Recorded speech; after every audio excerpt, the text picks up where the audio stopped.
반갑습니다. 어제 우리 호주에서 밤 10시 넘게 도착했는데 우리 종민 집사님이 픽업해 주시고 늦게까지 가방 그 30kg짜리를 3층까지 올려주시고 너무 감사합니다. 우리 주남교회가 10년 했죠. 10주년 됐는데 정말 기라성 같은 무슨 표현인지 잘 모르겠어요. 기라성 같다. 참 제가 존경하시는 우리 이재환 선교사님, 우리 박지원 목사님, 또 드보라 목사님 다 오셔가지고 다 말씀 전해주시고 정말 축복받은 교회입니다. 그냥 이렇게 이 정도 나이가 되면 이렇게 미래가 보이잖아요. 주나임 교회의 미래가 보입니다. 우리 윤인영 목사님이 우리 박상모님이 10년 동안 발판이 좀 되어달라. 발판이 뭔지 아세요, 여러분? 발로 이렇게 이 발판이에요. 10년 동안 발판이 되어줄 수 있겠냐? 네, 되겠습니다. 그랬어요. 그 결심 자체가 위대한 거예요. 그 말 한마디 그 자체로 그 사람의 운명이 결정돼요. 발판이 되어주겠습니다 할 때 이미 주나임 교회 운명은 결정된 거예요. 이제 인내로 견디기만 하면 되는 거야. 그러면은 여러분의 미래는 정해져 있습니다. 근데 내가 이제 오늘 말씀 전하면서 제가 사실을 좀 어저께 왔으니까 오늘 그동안 있던 말씀 좀 사용해 볼까 이랬는데 그렇게 할 수가 없겠더라고. 주나임 교회 올 때는 그러면 안 되겠더라고. 뭔가 새로운 그런 프레시한 그런 그 어노인팅을 가지고 말씀을 전하겠다. 그래서 열심히 준비했습니다. 열심히 준비했는데 제가 주나임 교회를 생각해 볼 적에 이 정해진 미래가 있는데 그 정해진 미래는 하나님의 은총 때문에 가능한 거야. 그죠? 하나님의 은혜로 가능한 건데 이 하나님의 은혜를 계속 받고 기름 부음을 받기 위해서 꼭 필요한 한 가지가 무엇인가를 생각해 봤어요. 그것이 오늘 말씀입니다. 뭐냐면은 용서야, 용서. 용서. 그 용서는 아는 것도 같고 모르는 것도 같고 하는 것도 같고 하지 않는 것도 같고 잘 모르는 것 같고 그렇잖아요. 근데 오늘 용서에 대해서 제가 준비를 많이 하고 기도 많이 하고 하면서 스스로 감격했어. 야, 이 말씀은 정말 중요하다. 왜냐하면은 용서에 대해서 많이 들었어요. 많이 듣고 설교도 하고 그런데 오늘 특별히 주나임 교회를 위해서 하나님께서 특별히 이 용서의 말씀을 선포할 때 정말 이 말씀을 여러분이 듣고 지킨다고 하면은 이거는 99.9%가 아니고 100%예요. 주나임 교회의 미래는 보장되어 있습니다. 여러분 용서가 없으면은 부부의 미래는 없습니다. 아시겠어요? 우리 지성 교사님 이제 신혼부부 이제 허니문 갔다 왔는데 이제 오늘 호주에 들어가 대학 도착하는데 히스토리 교회에서 엄청나게 중요한 역할을 담당하십니다. 지금도 하고 있고 앞으로도 굉장히 중요한 분인데 이 저 두 분의 결혼 생활과 교회와 거기 가장 중요한 거 용서가 없으면 미래가 없다. 용서가 없으면 미래가 없다. 아무리 잘 행복해 보이는 부부라 할지라도 아무리 잘해 보이는 공동체라 할지라도 용서가 없으면 미래가 없어요. 용서가 없으면 미래가 없어. 그거 내가 한 가지 알아요. 또 한 가지 아는 게 뭐냐면은 용서는 우리 주님이 진짜 강조하신 거야. 진짜 강조하셨어. 왜 그러냐면은 주님께서 가르쳐 주신 기도 있잖아요. 아까 보니까 애들도 주기도문 하더라고.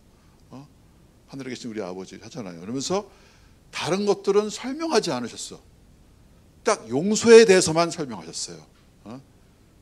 저에게 죄 지은 자를 용서해 준 것 같이 저희의 죄를 용서하여 주시옵소서. 그 말씀을 하고 부연 설명으로 마태복음에 보면은 마태복음 6장 14절 15절 우리가 우리에게 죄 지은 자를 사하여 준 것 같이 우리 죄를 사하여 주시고 이 부분에 대해서 만일 너희가 사람의 잘못을 용서하면 너희 하늘 아버지께서도 너희 잘못을 용서하시려니와 너희가 사람의 잘못을 용서하지 아니하면 너희 아버지께서 너희 잘못을 용서하지 아니하시리라. 그러니까 무슨 얘기예요? 내가 나에게 죄 지은 사람을 용서하는 것과 하나님이 나를 용서하는 것과 맞물려 있다는 거예요. 여러분 이거에 대해 심각하게 생각해 보셨어요? 근데 어떻게 보면 이런 말 이렇게 오해할 수, 이게 오해라고 생각할 수, 하여튼 이거는 진짜 생각해 봐야 돼. 그러면은 내가 만약에 다른 사람을 용서하지 못하고 실패한다, 용서에 실패한다, 그러면 나의 구원은 취소되는 것인가? 이거 생각해 보셨어요? 정말 생각해 봤어요? 내가 용서하지 못하기 때문에 나의 구원은 취소된다. 그러니까 하나님 아버지께서 나를 용서하신 그 십자가에서 흘리신 그 피와 그것이 취소되는가? 여러분 그건 아니에요. 분명히 알고 계셔야 돼. 왜냐하면은 우리가 죄인 되었을 때 돌아가셨거든. 그죠? 내 죄가 주홍보다 더 붉을 때 주님은 죄인임에도 불구하고 십자가에 돌아가신 거예요. 그죠? 그러므로 그건 아니라는 거야. 그러면 뭐예요? 날마다 짓는 죄예요. 아까 우리 목사님이 기도하셨잖아. 그럼에도 불구하고 그 은혜를 받은 자임에도 불구하고 우리는 날마다 하나님의 용서가 없으면 살 수가 없어. 하나님의 자비와 하나님의 긍휼하심을 우리는 먹고 살아요. 우리 지용이 어디 갔어? 지용이 없나? 나갔나? 얼마나 잘생겼어. 지혜롭고 용감하고, 그죠? 내가 보기에는 완벽해. 세상에 그렇게 멋진 애가 어디 있고 그렇게, 그런데 용서가 없으면 살 수가 없어. 우리 하나님 보시기에도 그래. 우리는 너무 완벽해, 너무 예쁘고 너무 사랑스럽고, 그런데 하나님의 긍휼하심이 없으면 우리는 살 수가 없다는 거야. 그것이 안 된다는 거야. 그것이 왜? 우리가 남을 용서하는 것과 그것이 맞물려 있다는 거예요. 하나님의 임재가 없다는 거예요. 그 다윗이 그랬잖아. 나를 주의 임재에서 거두어, 그러니까 쫓아내지 마시옵소서. 시편 51편. 그죠? 그게 제일 무서운 거예요. 종교 생활만 할 수는 있어. 근데 그것이 무슨 의미가 있어요? 그죠? 그러니까 이거야. 이걸 말하는 거예요. 우리는 하나님의 용서가 필요해.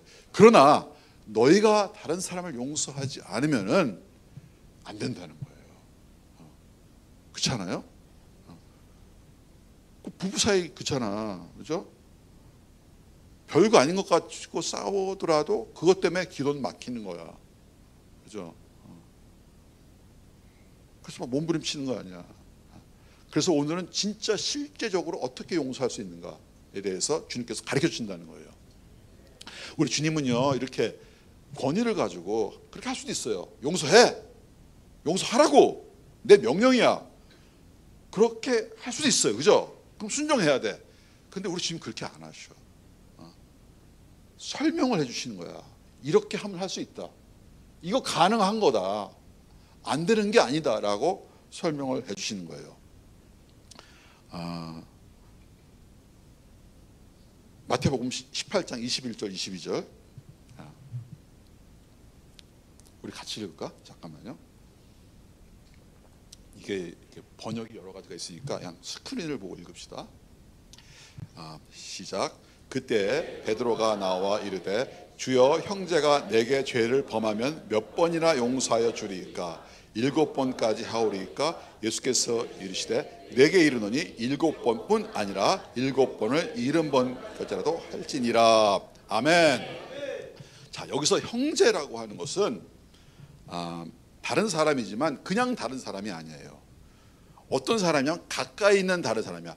그러니까 우리한테 상처를 주는 사람은 멀리 있는 사람이 아니에요. 가까이 있는 사람이야. 그러니까 부부라던가 형제라던가 아니면 믿음의 공동체 식구라던가 같이 일하는 회사원이라던가, 그러니까 나한테 손해를 끼칠 수 있는 가까운 사람을 말하는 거예요. 그렇죠?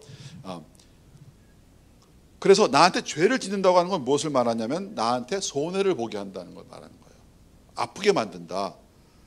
나에게 갚아야 할 빚을 지는 것과 같다. 이렇게 설명하는 거예요. 이거는 금전적인 것뿐만이 아니고 정서적인 것, 관계, 영적인 것, 물리적인 것. 아니 가까이 살다 보니까 부부도 잘하려고 그러는데 가다 보니까 발로 툭 치고 갑자기 막 침대에 자다가 막 발로 눌러버리고 막 이런 그죠? 가까이 있기 때문에 가까이 있으니까 그런 거예요. 그럼 그거 가지고 짜증내고 막 그죠? 그러니까 이 형제라고 하는 것은 가까이 있기 때문에 손해를 끼치는 거야. 상처를 주는 거예요. 그래서 나한테 갚아야 될 빚이 있는 거예요. 이것이 바로 죄라고 하는 거예요. 형제가 내게 죄를 범하면 몇 번이나 용서하여 주리까? 7번까지 하오리까? 하는 이 베드로의 질문에 담겨 있는 걱정거리가 있어요. 거기 암시하고 있는 거 뭐냐면은, 아니 용서를 하다 보면은 나에게 이 가해를 입힌 사람이 계속해서 할 수 있는 것 아닙니까? 라고 하는 걱정이 들어가 있어요. 그죠? 그러니까 하나님의 말씀에 순종하고 착하게 살려고 하는 사람이 계속 피해자가 되는 거 아닙니까? 아니 한 번도 아니고 3번도 아니고 7번 이렇게 계속해서 하다 보면은 사회 정의는 어디 가고, 아니 죄 지은 사람이 벌을 받아야지 하나님의 의가 이루어지는 것이 아닙니까? 그죠? 그러니까 이게 걱정이 들어가 있는 거예요. 그죠? 그래서 베드로는 아주 너그러운 마음으로 한계를 정하는 거예요. 7번. 7번이라고 하는 건 굉장히 많은 숫자입니다. 왜냐하면 탈무드에서는 3번까지, 동일한 사람에는 3번까지 용서해 주라. 근데 실질적으로 우리 인간적으로 한 번도 어려워. 그렇죠? 근데 탈무드에서는 유대인들은 지혜로우니까 3번까지 용서하라. 근데 베드로는 그거보다 더 7번까지 하오리까. 그랬더니 예수님께서는요, 한도를 정하는 것을 용납하지 않으셨어. 예수께서 이르시되 내게 이르노니 7번뿐 아니라 7번에 70번까지도 할지니라. 7번이 완전수예요. 그죠? 7번에 70번은 어떤 사람들은 490번이라고 얘기합니다. 77이 49. 그런데 우리 예수님이 말씀하신 의도를 잘 알아야 돼. 이 7번에 70번이라고 하는 것은, 70번에 7번이라고 하는 것은 숫자를 헤아리지 못한다는 걸 뜻하는 거예요. 숫자를 헤아리게, 내가 이 사람을 몇 번 용서해줬나? 이번에 7번째, 8번째, 9번째 헤아리기 시작하면은 이미 용서는 용서가 아니다 라고 하시는 말씀이에요. 자, 이걸 잘 알아들어야 돼. 이게 터닝 포인트예요. 이게 무슨 얘기냐면은, 생각을 바꿔라. 용서를 헤아리지 말라고 하는 건 무슨 얘기냐면은, 네 관점을 하늘의 관점으로 바꿔라 이거예요. 너는 이 땅에 발붙이고 사는 사람이지만 너는 하늘에 속한 사람이다. 네 생각, 이 땅의 관점에서 생각하지 말고 하늘의 관점에서 생각하라 이런 거예요. 그래서 이 수준을, 이 생각을 바꾸지 않으면 절대로 용서하지 못한다. 자, 베드로전서 1장 16절에 기록되었을 때 내가 거룩하니 너희도 거룩하라 할지니라. 이거는요, 내가 하늘에 속했으니 너희도 하늘에 속한 자가 되어라. 자, 마태복음 4장 43절부터 48절 같이 읽읍시다. 시작. 또 내 이웃을 사랑하고 내 원수를 미워하. 안 나왔지 아직? 다시 한번. 마태복음 5장 43절. 자, 다 같이 시작. 또 내 원수를 사랑하고, 나는 너에게 이르노니 너희 원수를 사랑하며 너희를 박해하는 자를 위하여 기도하라. 이같이 한즉 하늘에 계신 너희 아버지의 아들이 되리니, 이는 하나님이 그 해를 악인과 선인에게 비추시며 비를 의로운 자와 불의한 자에게 내려주심이라. 너희가 너희를 사랑하는 자를 사랑하면 무슨 상이 있으리요? 세리도 이와 같이 아니하느냐? 또 너희가 너희 형제에게만 무난하면 남보다 더하는 것이 무엇이냐? 이방인들도 이와 같이 아니하느냐? 그러므로 하늘에 계신 너희 아버지의 온전하신 것 같이 너희도 온전하라. 아멘. 아멘. 자, 하늘의 수준으로 올리라는 거야. 하늘에 계신 너희 아버지가 온전하신 같이 너희도 온전하라. 생각을 바꿔라. 시프트하라. 시프트. 하늘의 관점으로 올라가라. 내가 이집트에 있을 적에 한 자매를 만났어요. 근데 이집트 보면 이제 우리가 카이로에 사는데 알렉산드리아까지는 한 2시간 반 차로 거리되는데, 이 자매는 알렉산드리아에 다니는 자매예요. 머르나라고 하는 자매인데, 거기에 이제 콥틱교회. 네,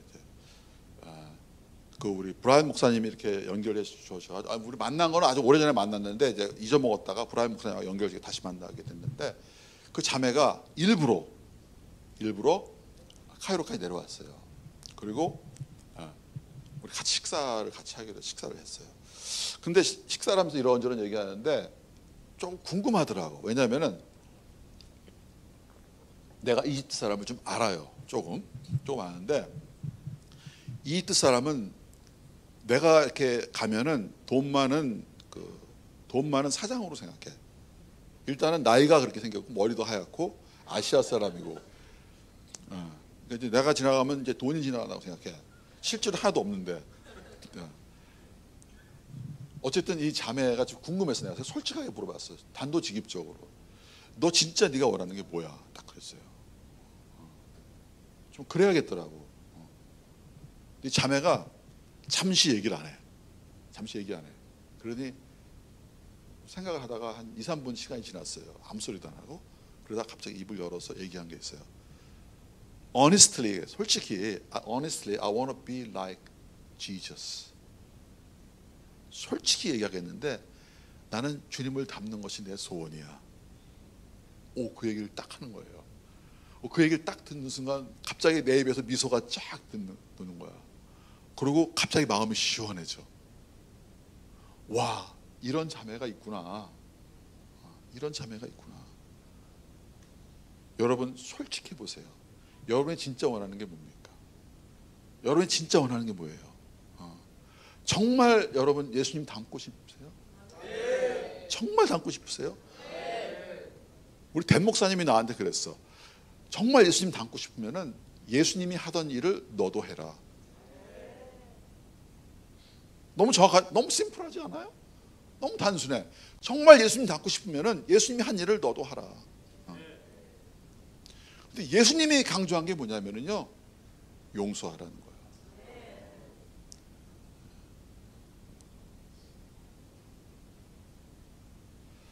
그거를 그냥 가르치시만 한 게 아니고 본인이 실천하셨어. 그게 바로 십자가의 죽으심이에요. 의인을 위해서 죽는 것도 쉽지 않은데 죄인된 나를 위해서 정말 여러분은 모르겠어요. 나의 과거를 생각해 보면은 얼마나 교만하고 얼마나 파렴치하고 얼마나 더럽고 얼마나 못되고, 이 죄인된 나를 위해서 십자가에 달려서 돌아가셨어요. 너 정말 예수님 닮기 원하냐? 정말 예수님 닮기 원하면은 예수님이 한 일을 여러분도 하세요. 그것은 용서하는 것이에요.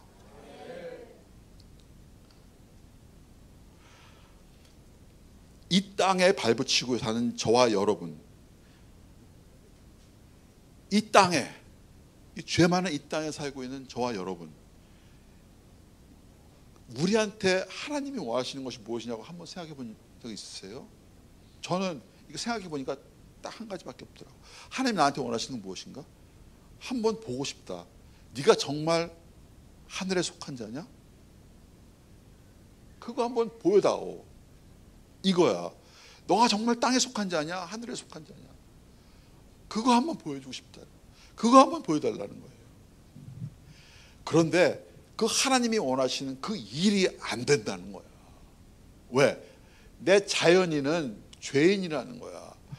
오직 성령이 내 안에 있을 때만 가능하더라는 거죠. 오직 성령이 말씀을 나한테 상기시켜주고 하나님이 능력 주실 때만 가능하다. 그래서 주님이 보고 싶은 게 그거예요. 성령님이 너 안에 있느냐. 그럴 때면 가능하다는 거예요. 아멘.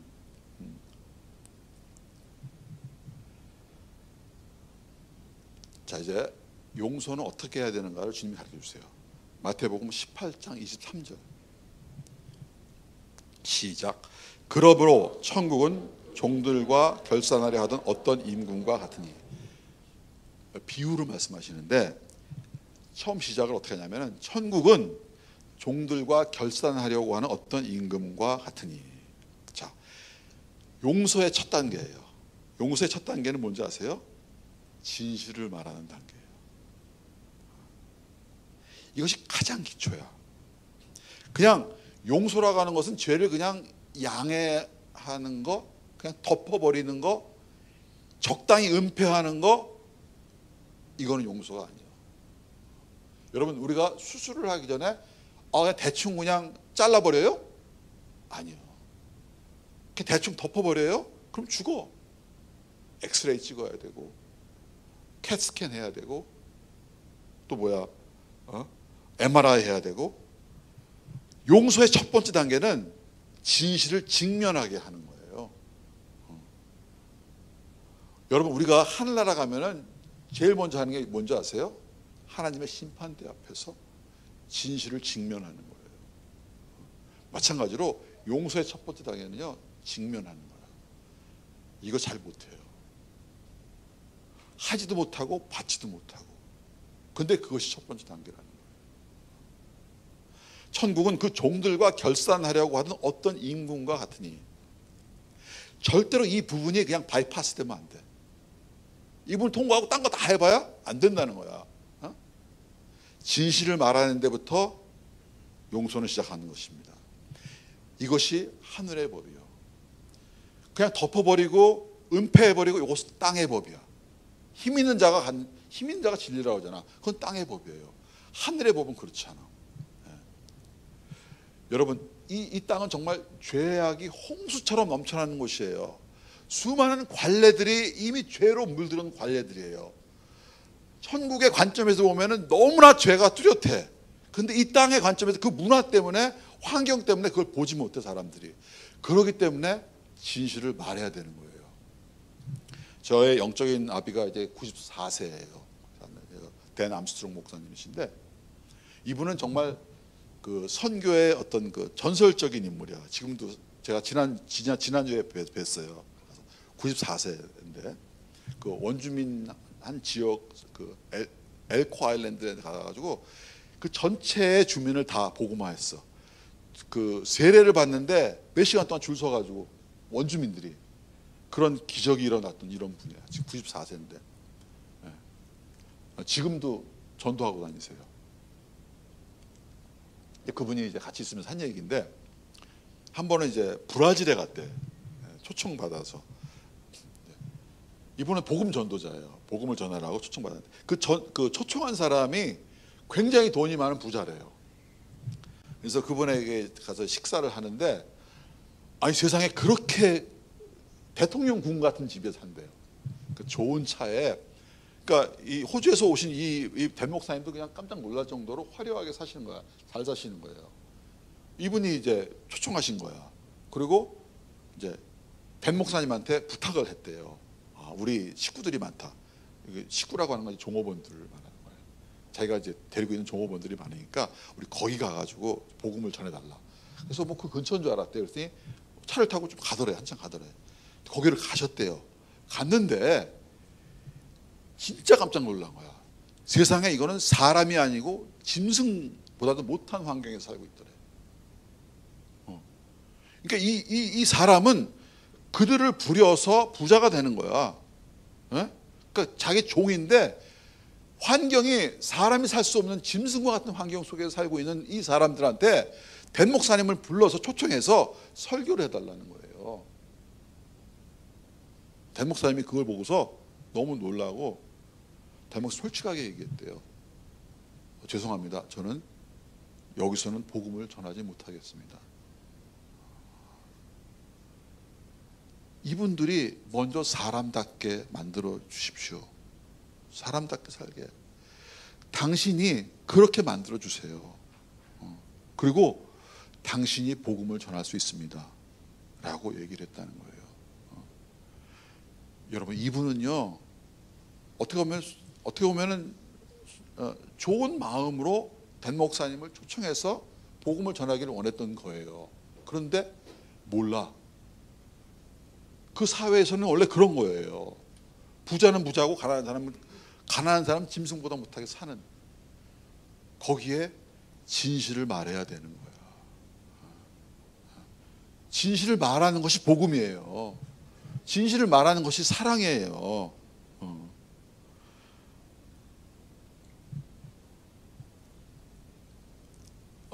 너무나 많은 사람들이 눈이 떠지지 않아. 그 사회, 그 문화의 관행 때문에. 우리 선교 가다 보면 그런 거 많이 보잖아. 그죠?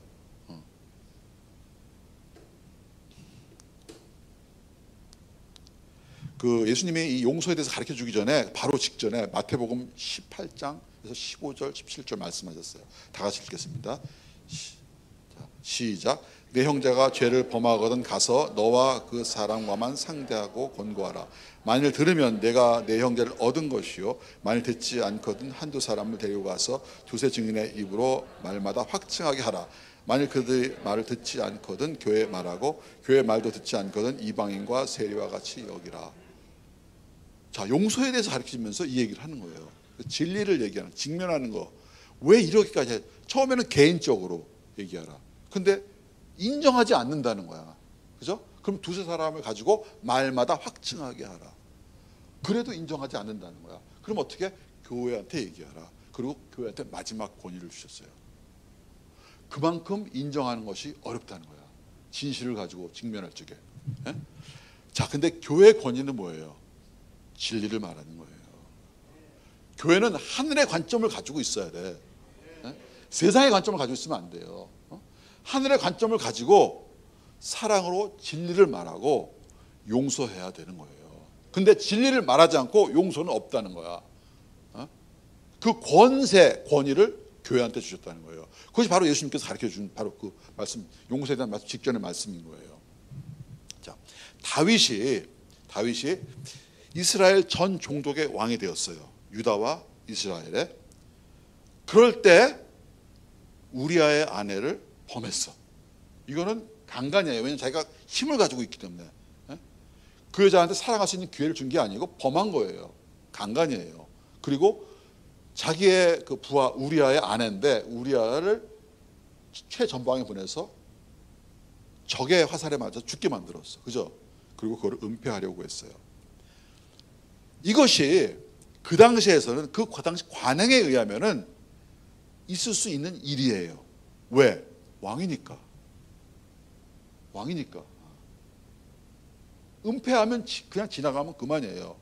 근데 하나님은 다윗을 사랑하셨어. 아무도 얘기하지 않는 그 얘기를, 그 이벤트를, 그 사건을 교회가 얘기해야 되는 거야. 선지자 나단이 가서 얘기한 거예요. 직면하게 한 거예요. 그럴 적에 다윗은 그 사실을 인정했어요. 요게 중요한 거야. 그것이 은혜라고 하는 거야. 그것이. 대부분의 왕들은 인정하지 않겠지. 근데 다윗은 인정했다는 거예요. 나단을 죽일 수도 있어요. 그죠? 근데 인정했다는 거야. 이것이 은혜고 이것이 사랑이고 거기서부터 용서는 가능하다는 겁니다. 아멘. 자, 마태복음 18장 24절 25절 같이 시작. 결산할 때 만달란트 빚진 자 하나를 데려오매 갚을 것이 없는지라 주인이 명하여 그 몸과 아내와 자식들과 모든 소유를 다 팔아 갚게 하라 하니. 예수님이 이 비유를 말씀하실 적에 또 이상한 거 한 가지를 말씀하셨는데 만달란트를 얘기하셨어요. 그러니까 만이라고 하는 단어를 그 당시에는 안 썼다고 합니다. 너무나 큰 단위예요. 큰 단위. 달란트라고 하는 것 자체가 큰 거야. 한 1달란트는 일반 사람이 16년 동안 1달란트예요. 16년 동안 일하고 먹지도 않고 쓰지도 않고 아무것도 사용하지 않고 16년 동안 모아야지 되는 돈. 16년 16일이 아니요, 16개월이 아니야. 16년 동안 되는 그 돈이 만달란트야. 예? 그것이 1달란트. 그러니까 1데나리온이 한 사람의 노동이 하루 임금인데 6천 데나리온이 1달란트예요. 6천 데나리온을 계산해 보면은 16년 동안 일을 해야 되는 거야. 그러니까 만달란트라고 하는 것은 만이라는 단어 쓰지도 않았고 일부러 그걸 쓰신 거야. 16만 년 동안 쓰지도 않고 모아서 갚아야 될 돈이 만달란트라는 거예요. 그죠? 그 얘기를 일부러 하신 거예요. 왜? 크다는 거예요. 말도 안 되게 크다는 거예요. 네 몸과 네 와이프와 네 자식과 다 팔아도 안 된다는 거야. 그죠?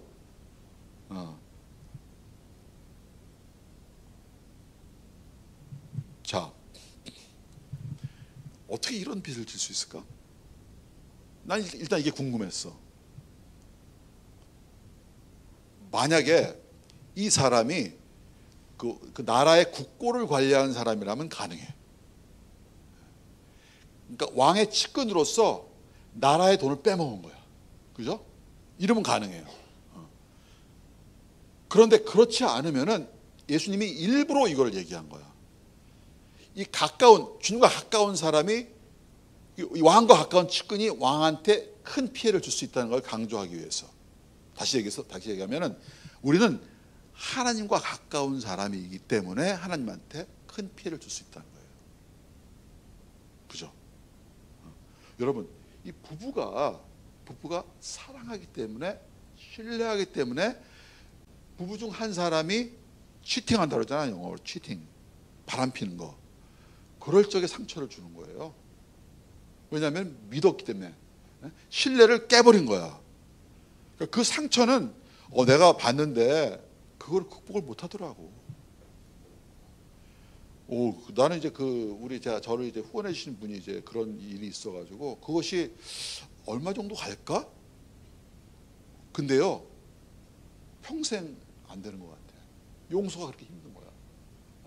왜냐하면 너무 사랑했고, 너무 신뢰했고, 너무 미래를 같이 꿈꿔왔는데 한 사람이 그렇게 해버리니까 이거 회복이 안 되는 거야. 지금 우리 주님이 말씀하시는 건 그거예요. 여러분이요, 주님의 사랑을 받는 자이기 때문에, 다윗이 주님의 마음의 품자이기 때문에, 마음의 합한 자라고 그러잖아. 눈동자처럼 귀하기 때문에 다윗은 하나님한테 그 정도의 상처를 입힐 수 있는 사람이에요. 여러분 그렇게 안 될 것 같으세요? 여러분 주님 사랑하세요? 주님이 여러분 얼마나 사랑하는지 아세요? 그렇게 안 될 것 같으세요? 여러분 주님은 그렇게 실망시킬 수 있다는 거예요. 그 정도의 피해를 볼 수 있다는 거예요. 그런데 우리가 알아야 될 것이 하나 있어요. 뭐냐면은 용서라고 하는 것은요, 용서라는 것은 용서해, 괜찮아로 끝나는 게 아니에요. 용서라고 하는 것은 내가 내 아내를 용서한다고 하는 것은 그 상처와 아픔과 그 빚을 내가 떠맡는 것을 말하는 거야. 그러니까 그 용서받은 사람은 그걸 끝이야. 용서해준 사람은 그거를 평생 갚아야 돼. 이게 여러분 이해됩니까? 이해돼요? 용서해준 적 있으세요, 누구? 내가 용서를 말을 했는데 상대방은 용서 받았어. 그런데 나는 그거를 평생 동안 갚아나가야 되는 거야. $10,000는 그런 돈이에요. 그런 돈이에요. 이 왕이 이 사람을 용서해 주지만은 이 왕은 이 부담을 지고 살아야 되는 거야.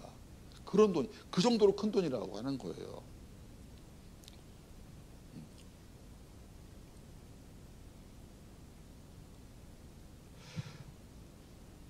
그런데 이거를 용서해 달라고 빌어.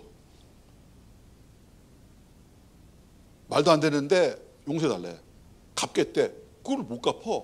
근데 빌어. 이것도 참 중요한 거야. 그 비는 자세가 되게 중요해. 빌 적에 마음이 움직여요. 빌 적에 하나님 좀 봐주세요. 용서해 주세요. 말도 안 되는 빚을 지고 있는데 너무 상처. 다윗이 그렇게 했어요. 말도 안 되는데 좀 봐주세요. 26절 시작. 26절 시작. 그 종이 엎드려 절하며 이르되 내게 참으소서 다 갚으리이다 하거늘. 그 다음에 26절 27절 시작. 그 종이 엎드려 절하며 이르시되 내게 참으소서 다 갚으리이다 하거늘. 그 종의 주인이 불쌍히 여겨 놓아 보내며 그 빛을 탕감하여 주었더니. 딱 한 가지 이유 때문에. 뭐예요? 불쌍해서. 딱 한 가지예요. 불쌍해서. 불쌍해서 말도 안 되는 것을 주인이 자기가 짊어지는 거야. 그러니까 우리가 빛을 용서해 준다고 하는 것은 뭐냐면요, 그걸 내가 지는 거예요. 그죠? 지는 거야. 불쌍해서. 이것이 바로 부모의 마음이에요. 이것이 엄마의 마음이에요. 불쌍해서. 사무엘하 12장 13절 14절 보면은 보세요. 시작. 다윗이 나단에게 이르되 내가 여호와께 죄를 범하였노라 하며 나단이 다윗에게 말하되 여호와께서도 당신의 죄를 사하셨나니 당신이 죽지 아니하려니와 이 일로 말미암아 여호와의 원수가 크게 비방할 거리를 얻게 하였으니 당신이 낳은 아이가 반드시 죽으리이다. 보세요. 용서해 줬어. 죄를 인정하니까 용서해 줬어. 근데 하나님의 타격이 엄청나게 커. 비방할 거리를 얻게 만든 거야. 원수들이. 하나님이 여러분을 용서할 적에 하나님 타격이 크다는 거야. 왜? 그거 용서해 주면 안 되는데요. 하늘의 법이 있잖아요. 그걸 깨트리면, 하나님이 깨트리면 어떡합니까? 안 된다는 거야. 어떻게 간음하고 살인한 십계명이라고 하는 게 있는데, 그거 하늘의 법인데 그걸 깨트린 것을 마음대로 용서를 해줍니까? 그건 말도 안 되죠. 그죠? 안 되죠. 누군가가 대가를 지불해야 된다는 거야. 그죠? 그래서 그럼에도 불구하고 불쌍하기 때문에 긍휼히 여기는 마음으로 하나님이 책임을 지시기로 한 겁니다. 그거예요. 하나님이 다윗을 용서해 준 건 딱 그거 하나예요. 불쌍히 여겨서 예수님을 십자가에 못 박게 한 거예요. 여러분, 영적인 세계에는요, 과거가 없고 미래가 없어요. 항상 현재야. 다윗의 자손, 다윗의 후손 예수님이지만 영적인 세계에서는 미리 다 일어나서 그것을 용서해 준 거야. 하나님의 아들은요, 하나님이야. 그거 아세요? 사람의 아들, 그 성경에서 나오는 게, 성경에서 사람의 아들은 사람이고 하나님의 아들은 하나님이야. 예수님이 하나님의 아들이라고 하는 것은 하나님이 오신 거예요. 그러니까 그 예수님이 불쌍히 여겨서 직접 죽으신 거야. 오셔서 그 대가를 짊어지신 거예요. 십자가에 못 박혀 죽으신 거야. 그것이 십자가의 죽으심이에요. 그것 때문에 용서받는 거야. 그것 때문에. 그런데 계시적인 심볼리즘이야. 계시적인 그걸로서 그 아들을 죽게 만들어. 아무 죄가 없는 그 갓난 아이를 죽게 만들어. 계시적, 예언적인 행위야. 그 앞으로 일어날 일, 현재 일어날 일, 영적 세계에서 일어난 일을 보여주시는 거야. 네가 용서받은 것은 오직 한 가지, 예수 그리스도가 너를 위해서 죽었다라고 하는 거예요. 이것이 영적인 진리예요. 여기서 정말 중요한 포인트를 내가 하나 찍고, 여러분 이걸 절대 잊어보면 안 돼. 굉장히 중요한 포인트가 하나 있어요. 뭐냐면은 하나님이 다윗을 용서해 준 것은요, 다윗이 회개해서 용서해 준 것이 아니에요. 잘 들으세요. 하나님이 다윗을 용서해 준 것은 다윗이 자기가 하나님 살려주세요 이건 회개가 아니에요. 자기 연민이고 이기주의적인 거예요. 그러니까 이 종이 내가 갚겠습니다. 내가 다 팔아겠습니다. 이건 회개가 아니에요. 회개하기 때문에 용서해 주는 게 아니에요. 왜 용서해 줘요? 불쌍해서. 그럼 회개는 언제 일어나? 용서했기 때문에 일어나는 것이 회개야. 이거 되게 중요한 거예요. 회개는 용서했기 때문에 일어나는 게 회개예요. 용서했기 때문에 마음이 움직이는 거야. 그 대가가 얼마나 큰지를 알기 때문에. 그래서 마음이 움직이는 것이 회개예요. 여러분, 시편 51편 있잖아요. 시편 51편. 다윗이 그 회개 시를 썼잖아요. 이것은 용서해달라고 쓴 게 아니에요. 이미 용서받은 다음에 눈물로 하나님의 마음, 하나님의 아픔, 하나님의 상처를 이해하기 때문에, 그래서 눈물로 쓴 시가 시편 51편이에요. 그것이 회개예요. 이 순서를 헷갈리면 안 돼. 하나님이 용서해 주시기 때문에, 하나님이 나를 위해서 십자가에 죽으셨기 때문에 그때서야 내가 죄인이라고 하는 걸 아는 거야. 하나님 나를 위해서 어떠한 일을 하셨는지, 내가 어떠한 존재였다는 걸 알게 되는 것이, 그게 회개예요. 보세요. 시편 51편 4절에 내가 주께만 범죄하여 주의 목전에서 악을 행하였사오니 라고 고백합니다. 이상하지 않아요? 다윗이 잘못한 게 주의 목전에서만 잘못한 거예요? 아니잖아. 우리아의 아내 한 가정을 망가뜨렸어요. 사람을 죽게 했어요. 그런데 왜 이런 걸 해? 지금 이게 뭐냐면은 다윗이 회개하는 거야. 무엇을 회개? 여러분, 다윗이 정말 잘못한 게 뭔지 아세요? 하나님이 그렇게 사랑했어. 그렇게 사랑해서 뭐든지 다 줘. 뭐든지. 저걸 다 없애버려. 그리고 정말 목동 아무것도 아닌 다윗을 왕으로 만들어 버렸어. 뭐든지 원하는 대로 다 해줬어. 그런데 왕이 되고 나니까 하나님이 안 보이는 거예요. 왕이 되고 나니까 하나님이 안 보이는 거야. 만일 죄가 나를 유혹했을 적에 한 번이라도 하나님이 보였다면, 한 번이라도 하나님 어떡할까요? 라고 실제라도 물어봤더라면 아마 하나님은 다윗을 보호해 줬을 거예요. 한 번도 안 물어봤어. 내가 주의 면전에서 죄를 범하였어요.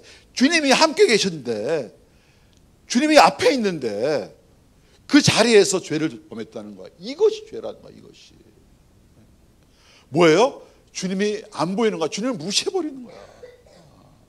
이것이 죄라는 거야. 그러니까 다른 죄가 결과로 나타난다는 거예요. 다윗의 가장 큰 범죄는 뭐예요? 자신을 눈동자처럼 사랑하는 하나님의 신뢰를 배신한 거예요. 하나님을 무시한 거야. 그래서 하나님의 의로움의 가장 큰 손상을, 하나님의 가슴에 못을 박아버린 거야. 이것이 죄예요. 이것이. 그래서 그렇게 고백한 거예요. 하나님, 내가 주님께만 죄를 지었습니다. 내가 그래서 주의 면전에서 악을 범했습니다.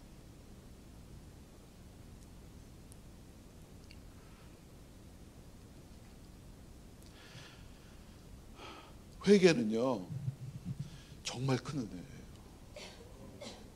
만약에 회개할 수 있으면 여러분 이 은혜를 받는 거예요. 심령이 가난한 자는 복이 있나니 천국이 저희 것이며 그 다음에 일어나는 것이 회개예요. 하나님이 깨닫게 해주시는 거야. 회개만 할 수 있다면 여러분은 이미 용서받은 거예요. 하나님, 회개의 영이 내게 임하게 도와주시옵소서.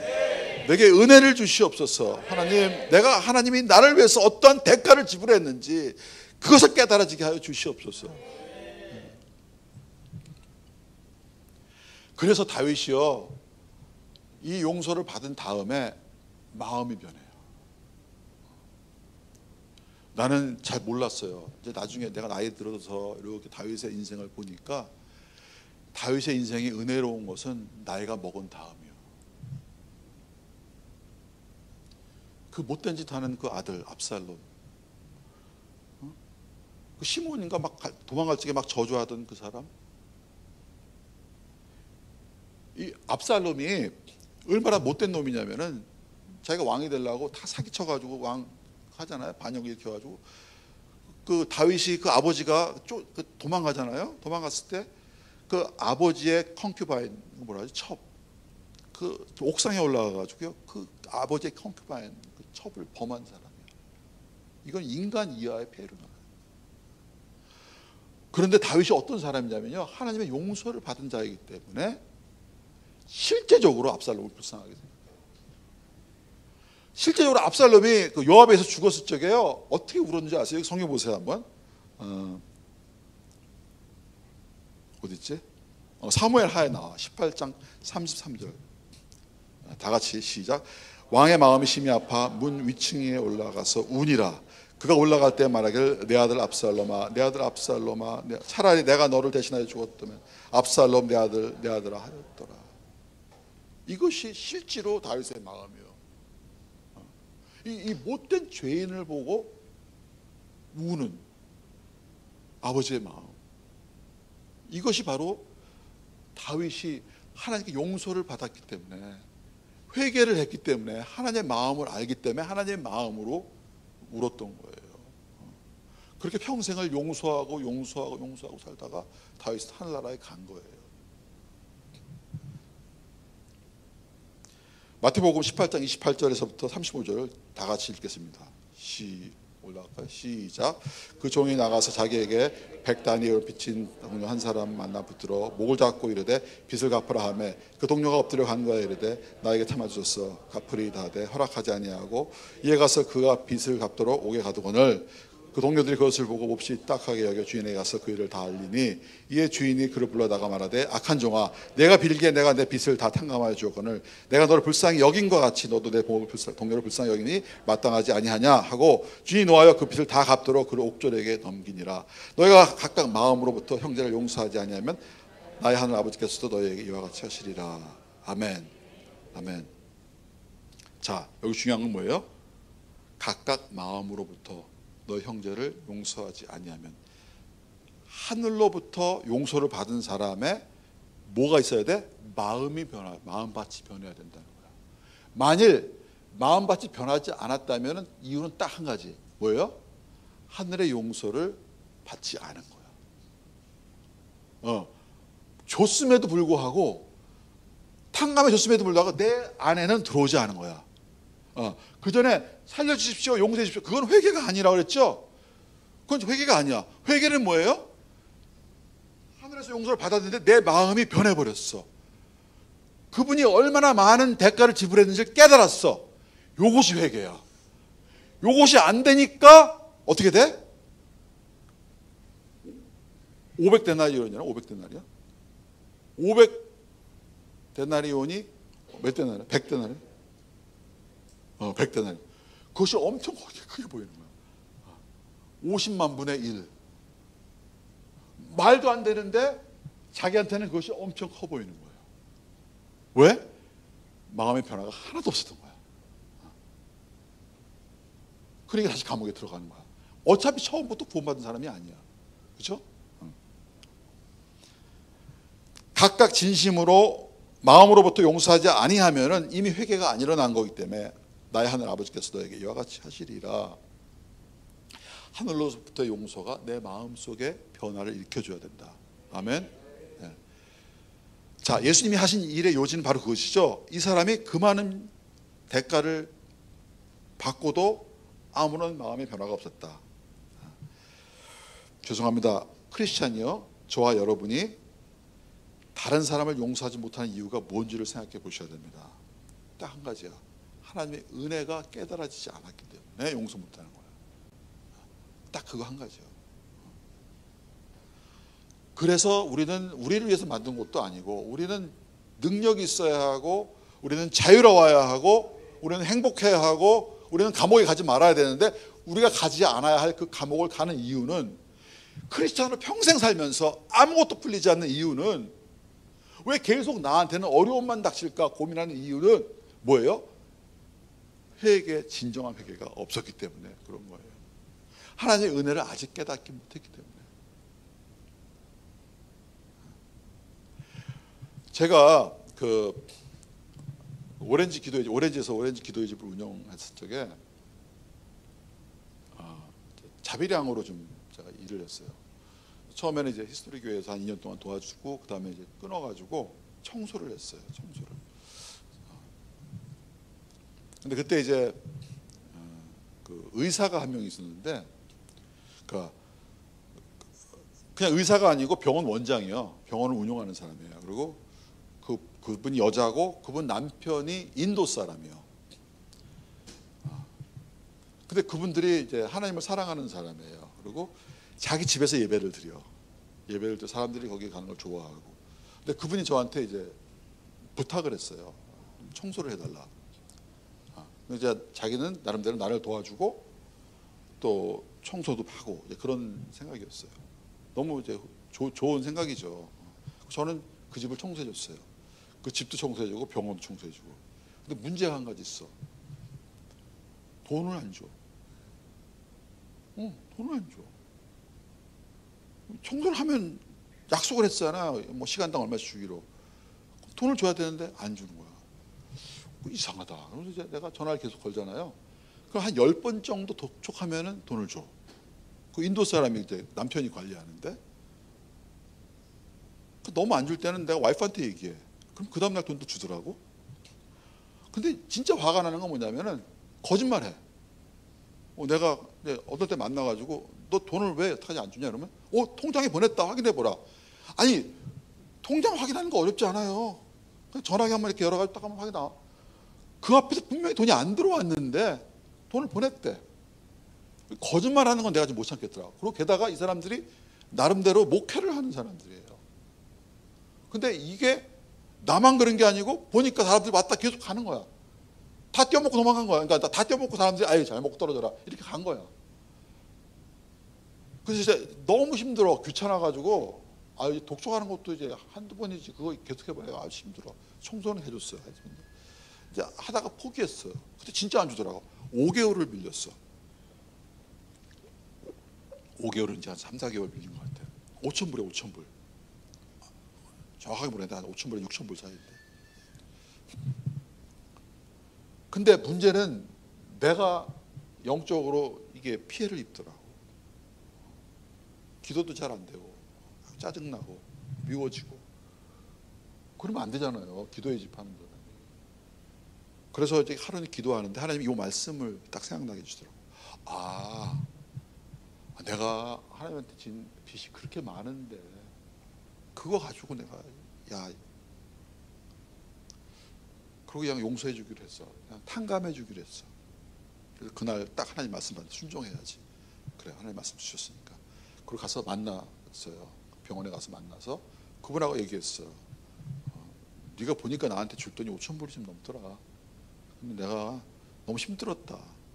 하나님 나한테 그냥 다 탕감해 주라고 그러더라. 탕감해 주기로 했다. 그랬어요. 하나도 안 고마워하더라고. 전혀 안 고마워해. 그리고 그래 그럼 내가 갚을게 그러더라고. 또 봤더니 나중에 2,000불 갚았어요. 결국 3,000불은 끝까지 안 갚았어. 근데 내가 이걸 하면서 내가 느낀 게 몇 가지 배운 게 있어요. 경험한 게. 첫째는 뭐냐면은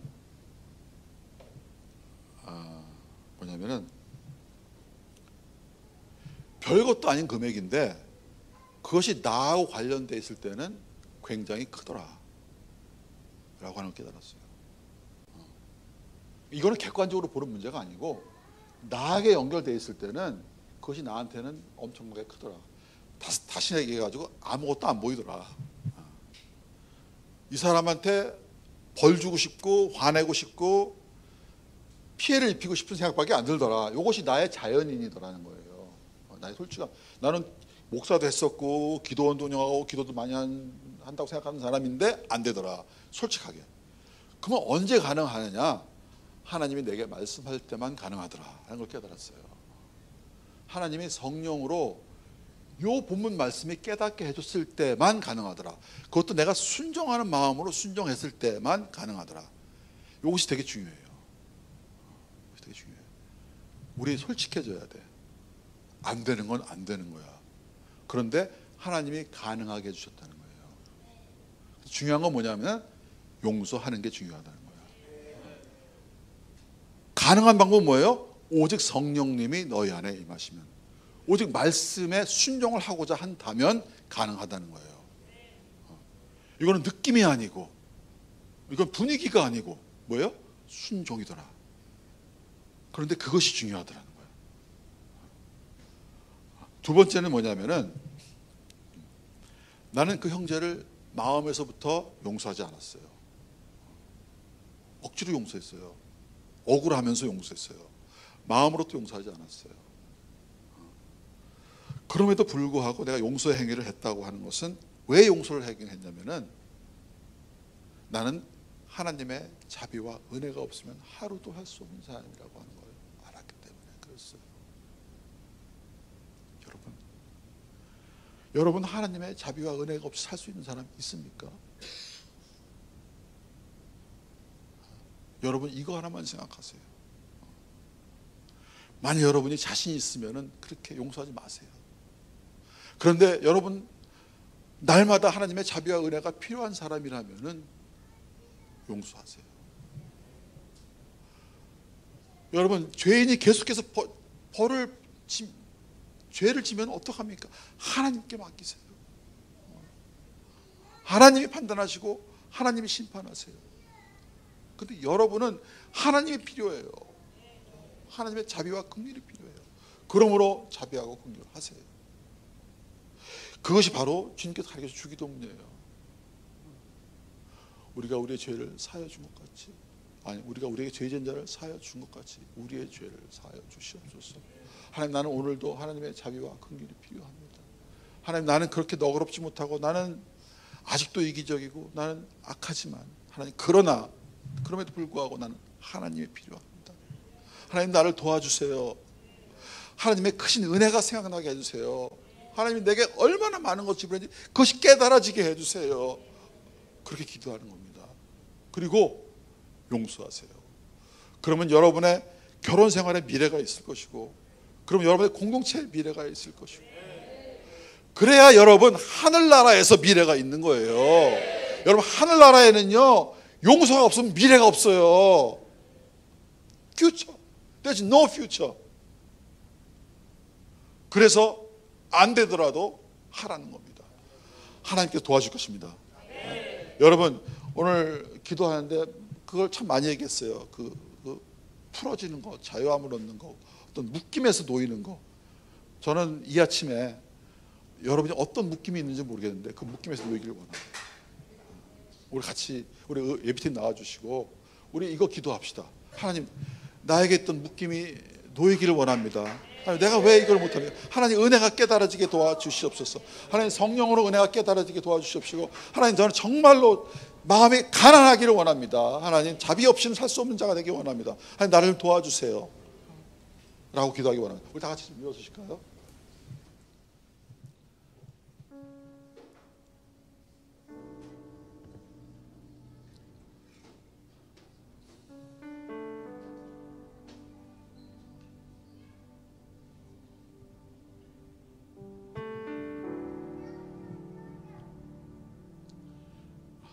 하나님, 하나님의 은혜가 깨달아지지 아니하면은, 하나님이 나를 위해서 하신 것이 깨달아지지 아니하면은, 하나님이 나를 위해서 지불한 대가가 깨달아지지 아니하면은, 하나님, 그러면은 제가 하나님께 정말 사랑하는 마음으로 예배를 드릴 수가 없습니다. 하나님, 이 시간 성령을 내려 주시옵소서. 이 시간 성령을 부어 주시옵소서. 이 시간 하나님 마음을 부어 주시옵소서. 하나님, 좀 저를 도와주세요. 하나님, 저를 도와주세요. 우리 다 같이 주여 한번 하고 기도하겠습니다. 주여!